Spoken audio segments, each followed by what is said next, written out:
So, salutations. Well, just go ahead and give this a hot second.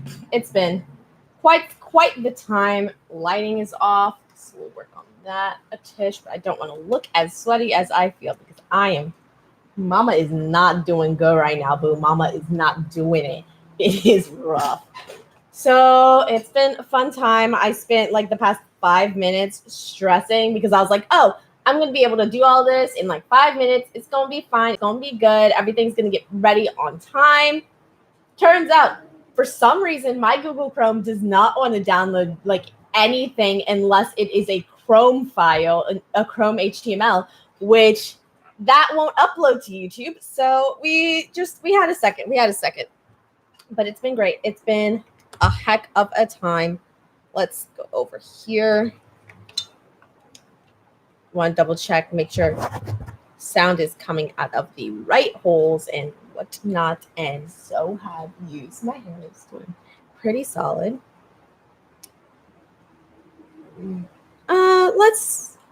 I'm sorry, I just want to get everything all situated. Let's find that clue. Oops, someone else is watching too. Cool. We're doing it. Hi, friends. Okay, so really quick, before I get into all of the things, all of the actual important things that you came here for, I just want to have some chatums. Have you guys seen, oh, that was loud. Have you seen the commercial? I guess it's not a commercial because it's a movie. Have you seen the trailer for the movie Knives Out? It's starring Chris Evans, which, by the way, this is the reason why I really want him to come back in some form, in some way, to play Johnny Storm, because Chris Evans does real well at playing a jackass. He's so good at it. But Chris Evans is going to be in it. The girl, I'm so sorry that I can't remember your name, from 13 Reasons Why, who plays Hannah Baker. She's also going to be in it. I don't know anyone's names. Let's start out by acknowledging the fact that I don't know celebrities' names. So that's exactly the best way to describe a movie. So you have the chick who plays Hannah Baker. You have the chick who plays the dean in Scream Queens. Ain't that a reference? But yeah, it's a pretty solid cast that's in this movie. It's essentially a movie version of the game Clue, which Xavier and I have been playing to no end recently. He got this like $50 game on the Switch that has a bunch of different like locations, so many characters you can play as. There's even like a Sherlock Holmes location. What a transition. But we're not going to use it because I still want to have like a bit of chatums. I want to talk a little bit more before we get into everything, so that way we can just like make sure everyone's up to speed on me and life and whatnot, and we can also be able to give time for anyone else to trickle in. But so this Clue, mopeds, this movie looks really good. It really does. Only other big news is I'm currently about to get moved into an actual bullet journal. I've been just kind of making do with this thing, and it's been really good to me, but I'm almost out of space. So I'm about to travel into a new journal, and along with that, I really want to start a collections notebook because I want to start this challenge. It is called the 101 in 1001. So it's 101 goals in 1001 days. And coming up with 101 goals, most of it ended up being related to the books that I'm writing, stuff like that. And seeing that stuff actually written down on paper is the most terrifying thing ever, because it's a lot of work and I have to do all of that work by myself. But I'm also it's weird because while I'm absolutely terrified by the idea of it, I'm also super interested and I really want to do it and I really want to get it done and I really want to just be able to say that it would include me in about 2.5 years. That's about 1,001 days. 2.5 years, I would publish 4 books and I would write 9. And that's a lot. But I'm really excited to start working on it. I'm going to start working on it in October. So I will be able to keep you more up to speed then. But that's not what you came here for.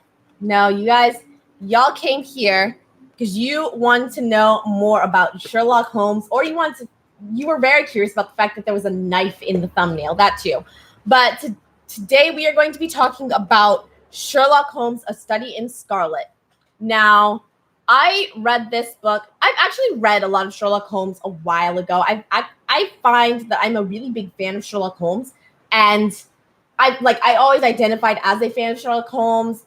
Sir Arthur Conan Doyle is an author that I would say is one of my favorite authors.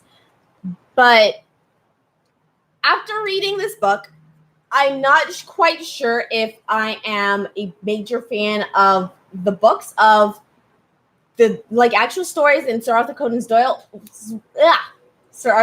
Doyle's writing, or if I'm just a really big fan of just the character of Sherlock and the way he's written. And because I was a fan of Sherlock before the BBC show came out. Although, speaking of which, I don't see Benedict Cumberbatch or Tom Holland here.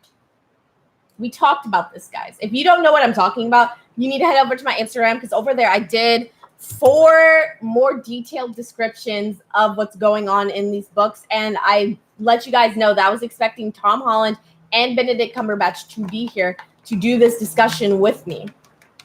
I'm disappointed in you guys. I'm so disappointed. But we'll continue anyway. So let's actually start with a summary of the book. So this is actually the cops. I'm joking. This is actually the first book or story of Sherlock Holmes. So in A Study in Scarlet, we actually do get to see Watson and Sherlock meeting each other. And so that's where the story begins. It actually begins finding out who Watson is. He's an old military man. He was medical trained, but he ended up getting shot in the shoulder, and the damage was so bad that he ended up having to be sent to England to recover and just find a way to exist with himself. He was still getting a payment from them, but he was living pretty lavishly. He was in some nice hotels. He was getting dinner delivered to him every day. He was on Postmates all night. But it was costing a lot of money, and he realized he was not going to be able to continue this and not end up on the streets. So he went out looking for someone to be a roommate with him. He ran into one of his old military mates, and they're like, "Hey, I know this guy.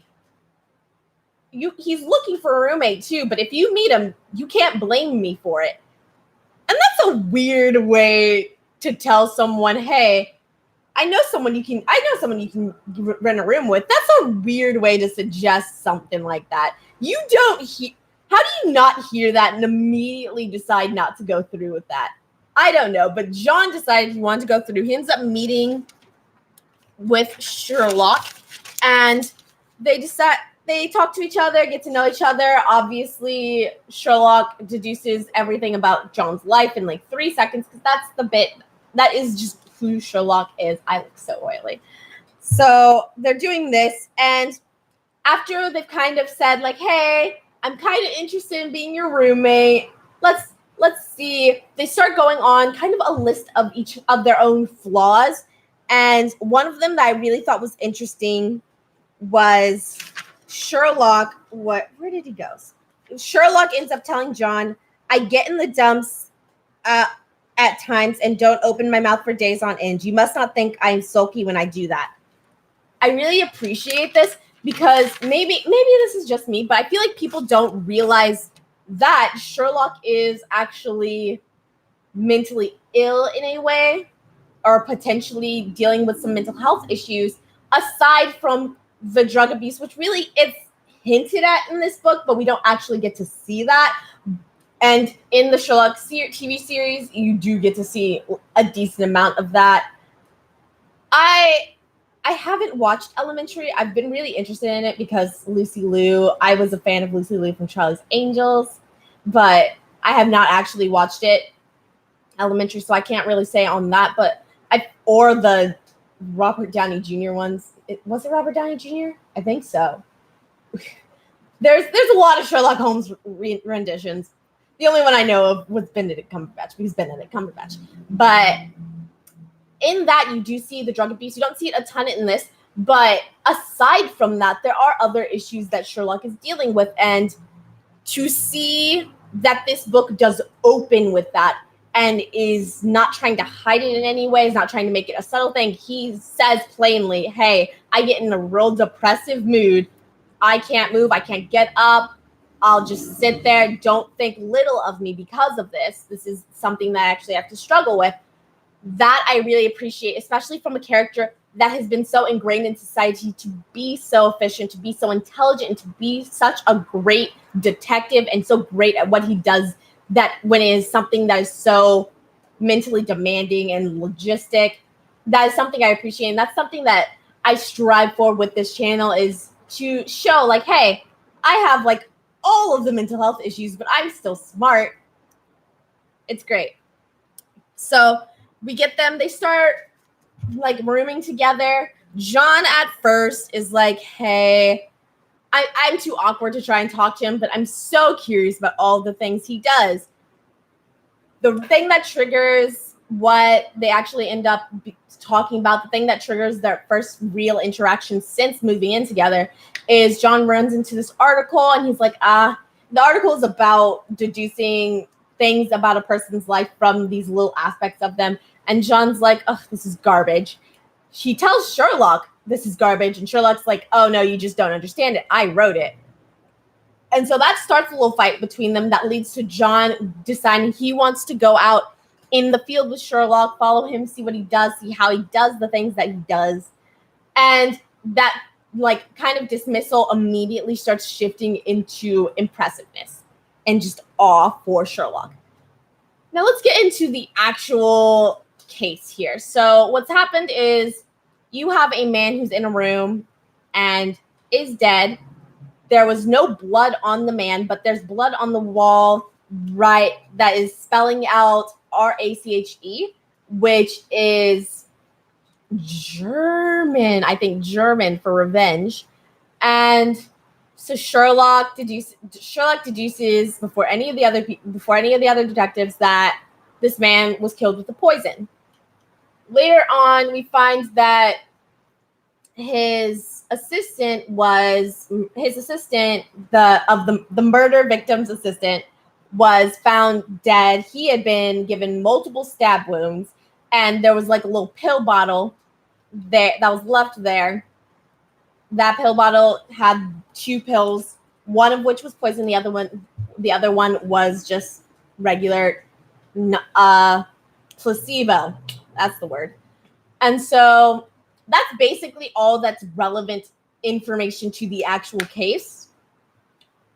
In terms of what we find out, there are a couple red herrings, but I'm not going to waste your time with those. You can talk about those in the IGTV store if you want to go check that out. What we end up finding out is that the murderer was hiding out as a carriage runner guy. He was driving carriages around, and that ended up being the murder. Backstory of the murderer was actually half of the book. I was not ready for that. So when I plan out my readings, I usually split my books into 2 days. I read them in 2 days.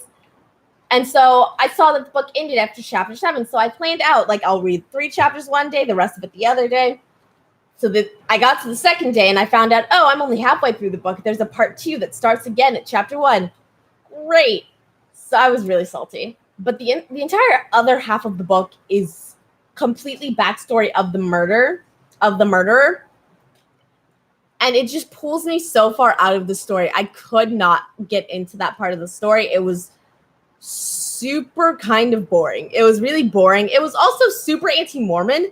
If there are any Mormons watching or who will watch in the future, let me know if you've read A Study in Scarlet, and if you, I don't believe that this is actually how the Mormon community works, because the entire second half of the book is just focused on the idea that the Mormon community is so like strictly to the book that if you even think something opposite of what the church believes, and they name check Brigham Young as well, if you even think opposite of what he wants, then they will like kill you in your sleep and you will just vanish and no one's going to see you ever again.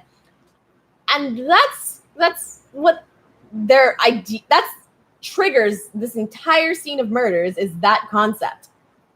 So I really want to know if, I don't think that's actually how the Mormon community works. I don't think that's actually like ever been how the Mormon community works. I actually did do research to see if there was anything else supporting even just thinking this way, and there wasn't any.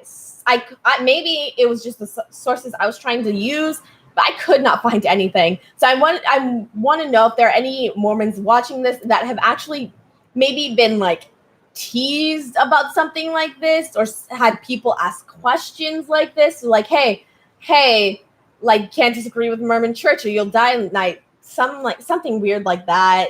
If anyone's brought this up to you, because I'm very curious as to where this idea might have come from, since I couldn't find any research to support it. But basically what happened was you have this man and this little girl who were traveling through the USA, like before it had fully been colonized, and they're trying to like make it through. Everyone else in their camp had died.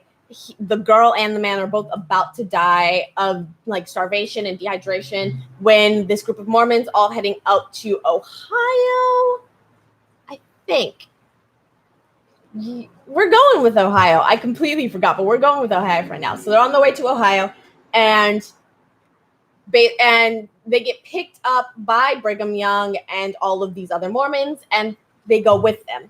So the man is, well, he's good at what he does. So he ends up being one of the richest men in this entire area, but he's refused to marry. He doesn't tell anyone, but it's because he doesn't believe in Mormon marriages. He does not think that they're real marriages, so he refuses to get married. And the girl, he's taken her in as his daughter, and he won't let her marry a Mormon because he doesn't believe in Mormon marriage. He doesn't believe it's a real marriage. He doesn't believe there's real love there, anything like that. And this is also like some of the other men in the group have like 9 to 10 wives. That's kind of where this idea is coming from for him. And so one day, the guy who will go on to be the murderer comes, and he starts to fall in love with the daughter. And so father's like, oh, you guys are happy, I'll let you marry her. But then Brigham Young's like, you don't have a wife. And since in order to prove that you are actually faithful to the church, your daughter will marry one of the sons of the other two main guys. She will pick one of them to marry. He says, no, I won't let you. And the reason he says, no, I won't let you guys marry her is because the two sons break into his house and are sitting there. She doesn't know they're in the house. He gets home and just finds them there. And they're like, oh, we're here so she can pick who she wants to marry. And he's like, fuck off, get out of my house. And so they get out of the house. And Brigham Young gives them like 30 days to repair this situation before he sends people to kill them. And that's great. So they send news to the guy that she actually does love, who comes in. They try and escape, but the Mormons, the two boys that were going to marry her, they find them, kill the dad, take her, and she has to marry one of them. Theoretically, she dies of depression because she doesn't like to be in the situation. And so the murderer then, to avenge the life of his love, he takes the ring that the guy gave her. Because that's the only thing he has left of her. He takes that and he wears that to keep with him safe, and goes around chasing these two boys down to kill them until he finally ends up being able to do that off in England. And it's an interesting concept. I just feel like there was way too much time spent to describe that, because literally half of the book was devoted to this. I really didn't need most of that story. I would have been fine if you had given me maybe one chapter, not 6, of describing what this entire situation between them was. I would have been fine with that.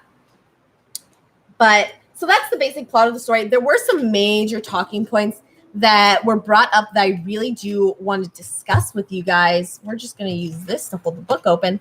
So one of them was at the very beginning of the book, Sherlock, when he meets Watson, is actually working on kind of a formula that will help you be able to determine if a stain is blood or if maybe it's rust, maybe it's fruit, maybe it could be a red stain, could be a lot of things. But he's developed something so you can specifically tell if it is blood, no matter how dried or fresh. You can tell if it's blood. And I feel like when most people read this, you feel kind of just like you've taken for granted the technology that is used in the criminal justice system these days, and how there are a lot more ways to test a lot more things these days. But we're reading something right now that is written in a time where you couldn't do any of this. You genuinely couldn't even tell if something was blood. There was no DNA testing. Fingerprint testing wasn't there. There was no database with all of the people in the world in it. None of that stuff existed in this time. And so people kind of take that for granted. Even license plates, I don't think were something you could really get a hold of. But while I do understand that, you do also have to acknowledge that the technology we have now, we cannot think that is perfect, because it is not. And that has actually led to a lot of people being falsely incarcerated. I know for sure, testing hair, that's not an actual real thing that people can do, because it's hair follicles can pretty much be associated, I believe, with almost anyone in the family line. And so that's not an efficient way to actually test of DNA in a crime scene. That wasn't one. I know fingerprints, you basically never get a full fingerprint. So that's rarely ever going to be used. That's rarely ever going to give you a solid answer, but these things are still used. And that's put a lot of people behind bars that shouldn't be. I know it was a couple years ago, though, they did release a lot of people that were held back on a charge because the evidence that they had was the hair. But we discovered that was not as solid an idea as we had once thought. So we ended up taking that out. And so we still should think of it as the technology we're using for criminal justice should be referred to in a more we're working on it. It's still progressing. It's not there yet. Another thought that I did have was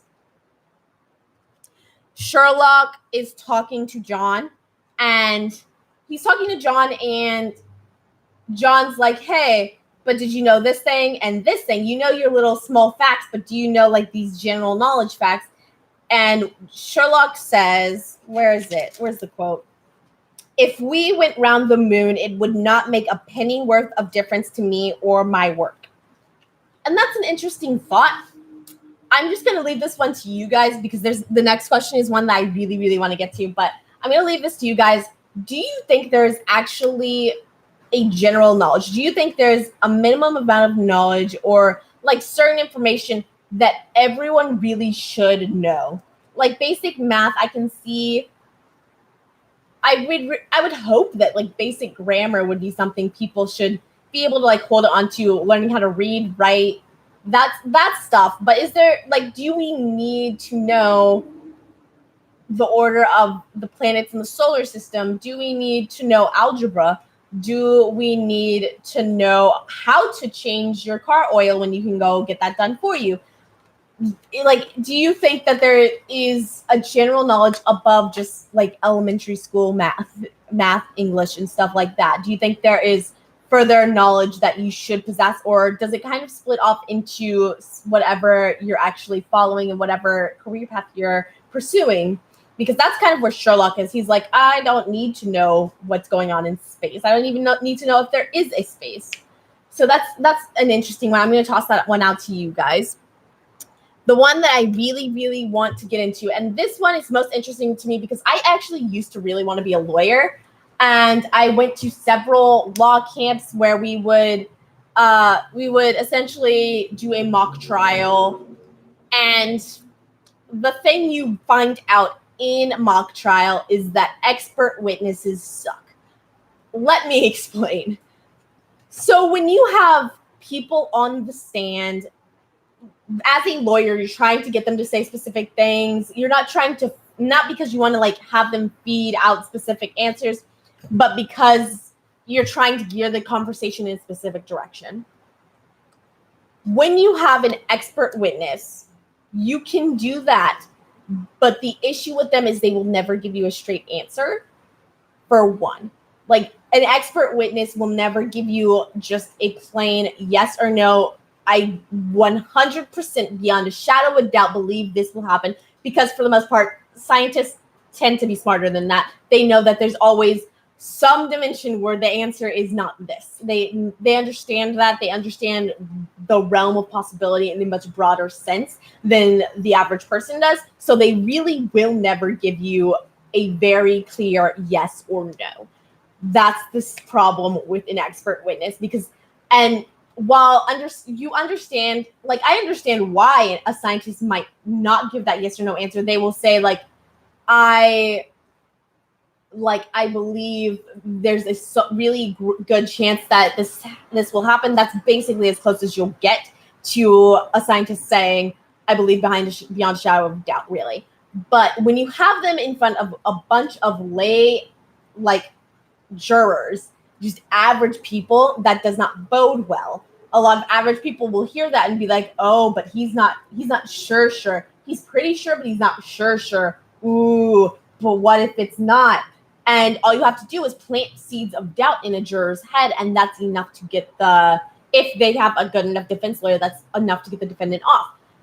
With Sherlock Holmes, this is the other issue you have, because Sherlock is confident enough to where he would say, I believe beyond shadow of doubt. After like a decent amount of time, he will say that. But the other issue that you have with expert witnesses is that an expert witness does not tend to use lay language. They tend to use very specific words that happen to be important in their field. So they'll use these really technical words. You will have to waste time trying to get them to dumb it down, but not dumb it down to the point where the jurors feel like they're being talked down to. And I feel like that's something you would struggle with for Sherlock. So if this were, I'm not sure. I couldn't tell you how, like, England or London's criminal justice system works. I could not help you with that. But imagine if you were in the U.S. criminal justice system. I do not think Sherlock Holmes would be a good witness to bring to the stand. I do not. But the police are consulting him. And this is where the issue is, because since they consulted him, they will have to bring him into court. They will have to have him explain his reasoning, explain how he found the evidence that he found, how he came to the deductions that he did, because that's how law works. If someone gives you the answers, you legally are supposed to have them explain. Because if they don't, then the opposition has every right to as well.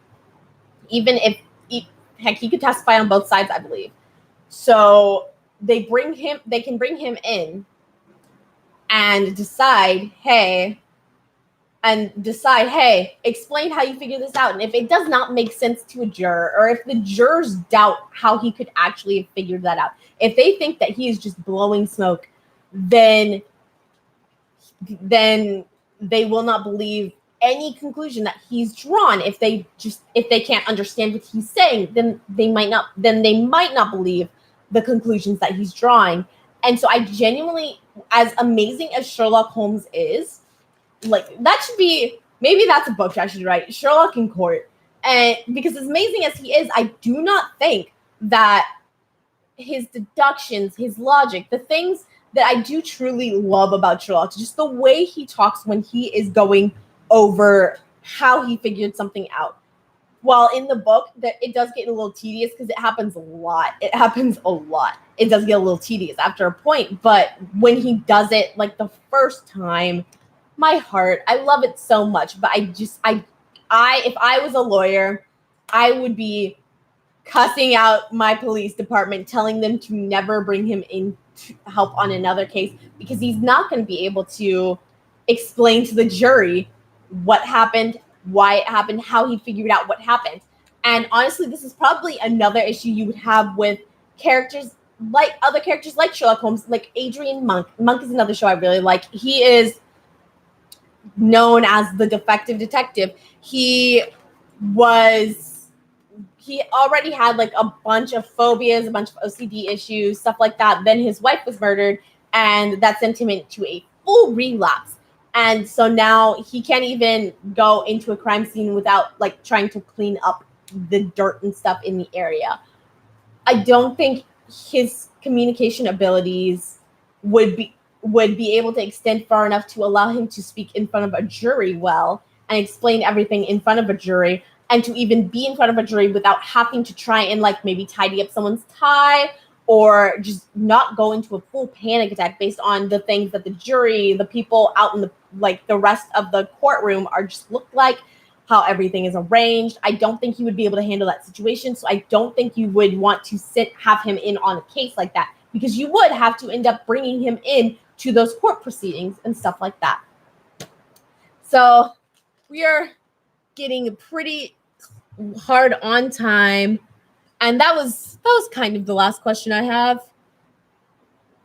That was kind of the last major question I had. That was something I really wanted to discuss, especially because I do still love law, and I love the concept of working in a courtroom. If there was some way that I could get like a mock trial packet and just read through that and put together my own case, that would be the most fun thing I could ever do in my life. That would be literally the best Christmas present I could ever get. But so that's why I honed in on this kind of idea of whether or not we actually could just end up keeping Sherlock in a courtroom. Would he be able to suffice? Would he be understood? Would people even care about what he said? And that's something I think you should keep in mind when you're watching like these kind of detective and investigators. It's something I always think about. I really like the idea. So that's basically all that I had to say on the book. If you guys don't have any further questions, preguntas, I will say though, like, I still like Sherlock. Even after reading this, I still like Sherlock. I like him as a character. This book was not my favorite. Like, if I was trying to suggest something Sherlock Holmes to someone, it would not be this book. But maybe that's just me. Maybe you'll like it. Maybe you'll like it. If you want to purchase it, go check out the links down in the description. And if you use that link to buy the book, then I get like small kind money from it. Not a ton, but enough to like give me like maybe a box of cereal or something like that. And that would really help. I appreciate all the support you guys are able to give me. But until next time, valedictions, friends.